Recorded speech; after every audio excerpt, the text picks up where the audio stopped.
Hey everybody, Mike here and welcome back to the channel and welcome to a very exciting video. We're going to be looking at artwork sent in by artists today and we're going to do a CNC review, right? Now before I dive into the videos guys, I need to apologize up front. I have a couple of house guests, two very loud guinea pigs. I hope they're not too disruptive. And that said, let's dive into the video. So last week I made a video asking people to send in their best artwork for review. And I told you if I received 5 or more, I would do a review video. Well, what I never thought would happen is that I received more in the range of 70 entries instead of 5, okay? So a lot of people send in their entire portfolio. That wasn't the question. So I picked out 5 pieces that we're going to review today, and potentially I will do a second video as well. But for now, these 5, right? So let's start looking at the first piece, sent in by Joy Sibanyoni. I hope I pronounced that right. Created in ZBrush based on an original sketch, and the artist has 3 to 4 years of experience. Now, whenever I look at any piece for review, the primary thing that I look at, well, maybe besides, technical issues and stuff like that, but the primary role for any 3D artist is to tell a story, right? That's what we do. Whether it's the story of a commercial selling a product, or it's for a movie or a game, or it doesn't really matter. So the more information about the story that's portrayed by showing the model, the better it is, in my opinion. Looking at a character like this, a couple of things are pretty obvious. It's not human, right? So it's either an alien, or it's a fantasy figure, or maybe from a different planet, or whatever. Now, what I like to see in a model like that is clues that tell me something about the living environment. Is it hot? Is it cold? Is it rough? Is it, that kind of thing. Now, if this character were from a super cold climate, it would have, for example, fur. If it were from a super harsh climate, it would maybe have scales or something like that. In this case, the character is very thin, looks like, and kind of dried out, by lack of a better term. So you could argue, hey, maybe it's a very hot environment. Now, if the environment were that hot, then probably the eyes wouldn't be that big, because you're losing moisture through the eyes and so forth, and it's unprotected against the heat and that kind of thing, right? So that's kind of where I would go with this. One other thing that I see is there's a lot of symmetry going on. The eyes are pretty much symmetrical. The ears are pretty much symmetrical. Symmetry is kind of a thing that's sought after in humans, as apparently that makes you look handsome or pretty, right? But it's usually not very interesting. Now, if this character were, I don't know, a warrior of some sort, it would have some scars, it would maybe have some damage to one of the ears, maybe, a little chip out of it or something like that. Anything that would add interest to it. A couple of more things, let's get in a bit closer. Looking at the teeth again, these 4 super symmetrical, right? I kind of noticed that right away. The eyes, looking at the eyes, again, symmetry. If one of the eyebrows were raised a bit, right, or maybe some scarring underneath the eye, that would add interest. One thing I did notice is the coloring around the eyes. That gray seems to be added on top of the brown in a later stage. For me, the best way to approach this is how they do that in traditional drawing, where you set up your ground layer of color and then you work on light tones, midtones, and dark tones. So you work from light to dark. That's just one technique you can do, right? That will allow you to create a lot more depth in your model and make it look more realistic, okay? This gray looks like it's been added on later. Then, what else? I don't know what to call this, the throat sac, I guess, right? It kind of looks like that is added on top of the skin rather than having an anatomical structure pushing the skin outwards, right?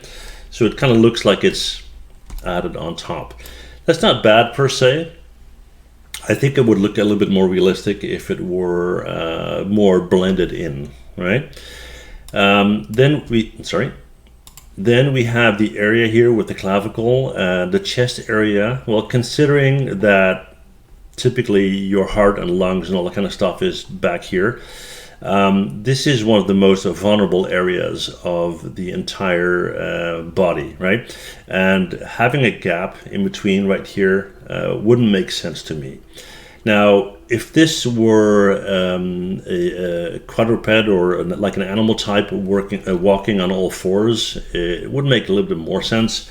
But obviously, this is a character standing up quite straight, right? So let's see, the symmetry, we talked about that, the teeth, the skin. Okay, so the skin. If you look at skin in general on characters, you will see that areas that are exposed to the elements more than others are way more, they're rougher, right? So hand palms, elbows, knees, that kind of stuff, shoulders maybe, where other areas like soft tissue on, like for example here on this area, it would be softer and less exposed. Looking at the texture of the character, it seems that the same texture is pretty much going on everywhere. So these are a few minor details that I would think of to kind of, take the character to the next level. That said, looking at the model itself, especially considering that it's an original sketch, I would give it a solid 7.5 to 8 out of 10, right? So I think it's really good. Okay, moving on to the next one. This is a model by Theo, and Theo is from Greece, as you can probably tell from his last name. He used the 3ds Max to create this, marvelous designer and Photoshop. And the first impression is that it's a super clean environment, right?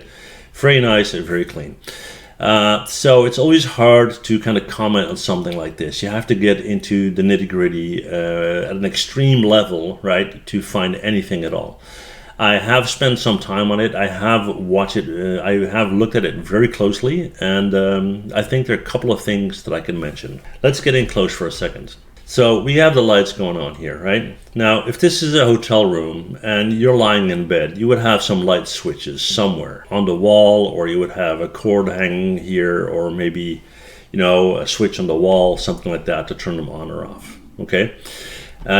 Then typically on the nightstand, you would have 2 nightstands. I don't think there's one over here. On the nightstand, you would have maybe an alarm clock, maybe some kind of card or something with information about wake-up times or how to call the front desk. Should there be a phone maybe? That kind of thing, right?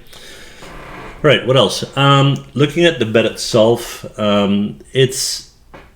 first of all, there's some symmetry going on here. If you look at the pillow on the right, these 2 pillows, one in front of the other, looking at the fold up here, they are 100% completely identical. That is a huge, huge no-no, right? Same over here. The fold in that top pillow and that pillow right there, they're absolutely identical. So that's repetition, which is super unnatural, right? Let's see what else. Looking at the cover here, there's some folds and so forth going on here in the sheet, which is great. That absolutely works. Again, symmetry in these 2 pillows with that fold on the side.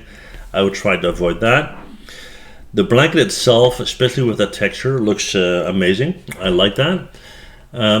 That said, this blanket, the way it's folded and the thickness that it has, there's something going on there. If that's folded backwards that far, then that would mean that the blanket would go way beyond the headboard of the bed. So it would be pulled back once or twice, but it looks like this thing has been folded up 4 or 5 times. And it kind of almost looks like a mattress in itself. So I would, look at that. Okay, what else? The drawers down here, if I wanted to open them, there would be a knob on them or a handle or something to pull that out. Okay, let's zoom out a little bit. Let's see what else. This wall right here on the right, it extends way towards the viewer. Now, if this were a hotel room, then that wall would extend just beyond the bed itself, or maybe not even that far, because you would have a hallway here in front going to the bathroom, and you would have a stand here for your luggage and that kind of thing, right? let's look at the height of the hotel room. The hotel room is super, super high. Now, is that impossible? No, it's very possible. The thing is, though, that a hotel room is real estate. The more rooms, the more money you make renting out rooms.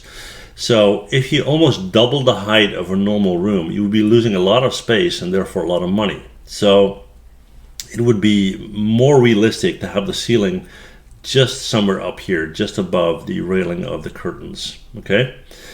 Now, there's one thing that is super, super distracting to me, and I don't know even if I'm seeing this correctly, but let me see if I can get in here and have a closer look. Looking at the wall here and that window, based on what I'm seeing here, first of all, this handle is way too big. But looking at this, I get the sense that this wall is super, super thin. It's hardly thicker than the actual window frame, right? And that would imply that the outside wall of the hotel would be super thin as well.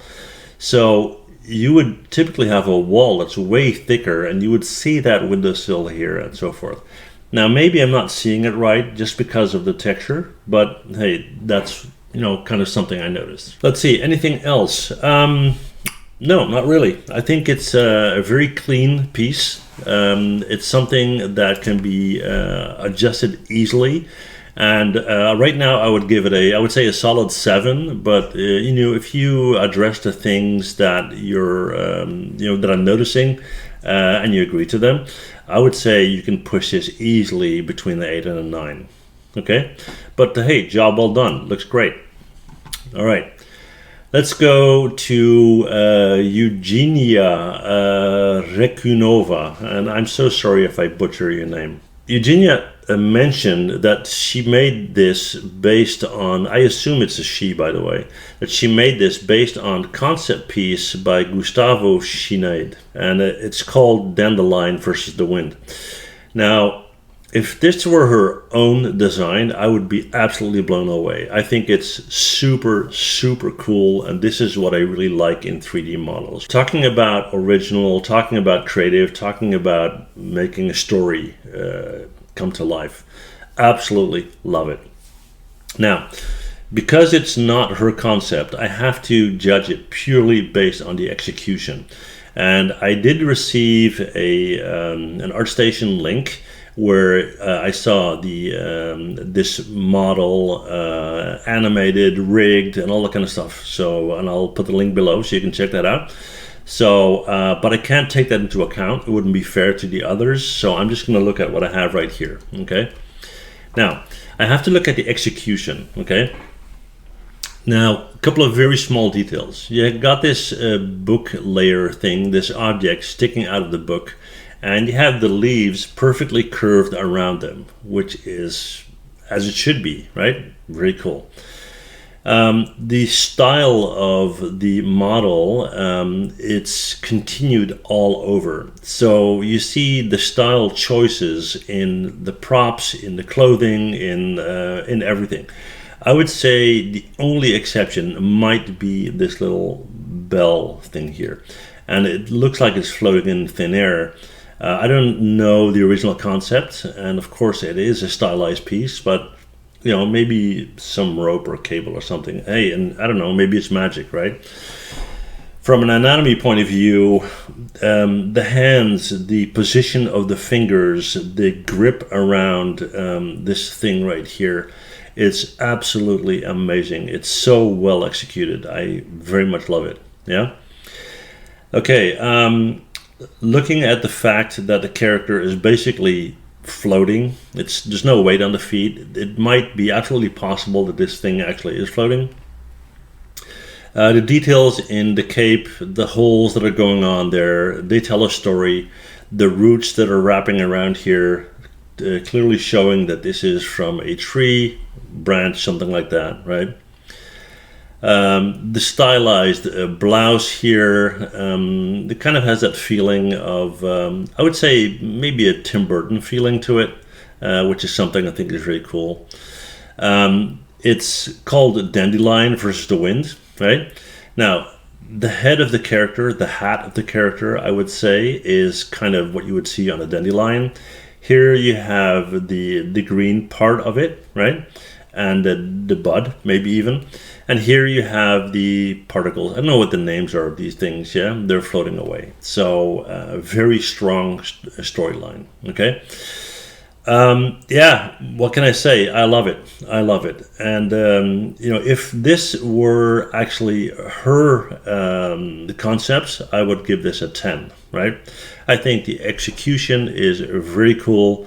Because it's not her concept, I would say purely on the execution of an existing concept, I would give it a 9, right? Very, very cool. Okay. Moving on, Julius Einstein. Now, Julius Einstein, and that seems to be his real name, which is cool, used Maya, Substance Painter, Photoshop, has about 2.5 years of experience, and everything here is originally modeled with the exception of the skull, and he was really honest about that. The skull is a downloaded prop, everything else is modeled by him, okay? Now, first thing I notice is that the placement of the props is very cool. It brings life to the story. This wrench type deal up here on the crate, things are not aligned perfectly. They're just placed on this workbench. Looks awesome, right? And again, I'll put the ArtStation page below. You will see all sorts of positions of the same render. They're very cool. Now, is there anything that I notice here? Yes, a couple of things. Not too many, actually.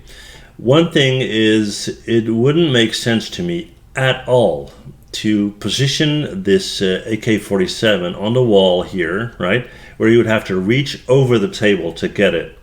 So the table being underneath this board would make a lot more sense. Now you could argue, well, the table maybe was moved over, possibly, right? But this kind of board is typically behind the table. Then from a dirt or grunge point of view, almost everything has the same level of grunge.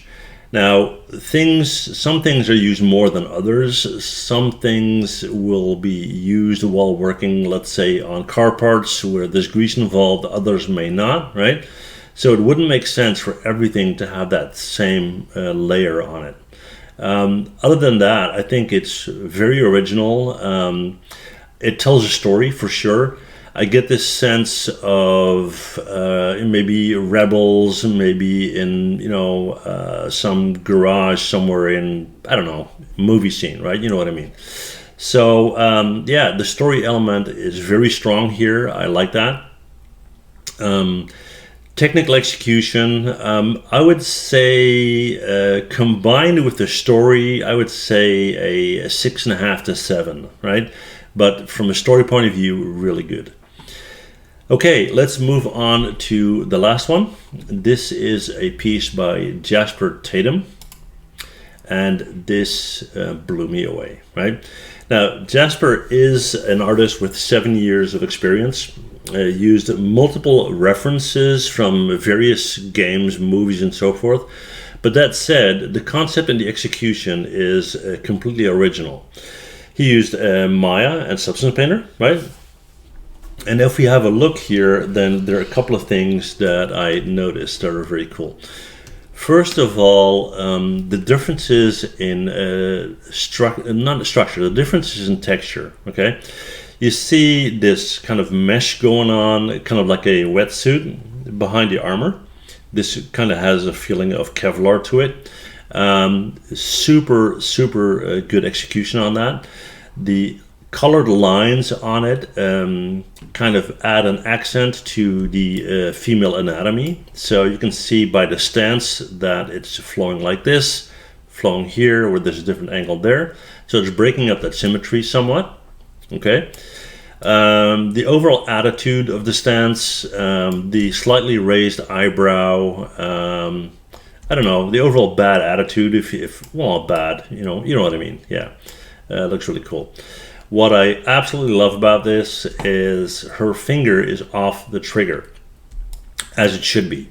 That is a proper way to hold the firearm when you are not ready to shoot it. It's typical safety guidelines, and it's nice to see that detail. Okay, holsters there, various clips and straps and so forth. The red accents, I like that.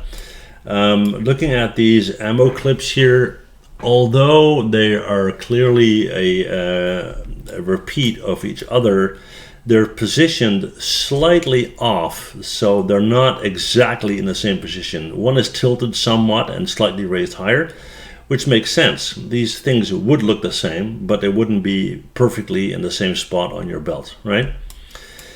Okay, from an anatomy point of view, and like I said, I have been told that this is a complete original. So the anatomy, the proportions, the scale, everything looks up to par. And yeah, overall a super strong model, right?